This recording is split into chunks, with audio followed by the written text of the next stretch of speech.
May nabasa kami kahapon na ikinukonsider ninyo na gawing umaga hanggang hapon, ano ba, 10 a.m. to 2 p.m. ang impeachment trial. Pakiklaro nga po ninyo yan. Pagka bumalik na sa sesyon ang Senado? Tama po yun. Sa caucus namin, yun din po napasadahan po yan yung caucus namin last week. Na mukhang amenable naman, mukhang sangay naman lahat. Alas 10 ng umaga hanggang alas 3 ng hapon.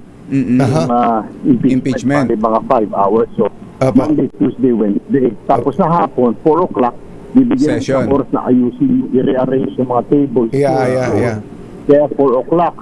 So, 4 to sawa hanggang 11 o'clock ng gabi. So, pwede kami mag-session doon. Tapos, ang committee hearings na gagawin Thursday and Friday. Naku, ang tindi ng trabaho. Talaga. Ang tindi ng magiging trabaho nyo. Wala na palang uwian ang mga senador natin.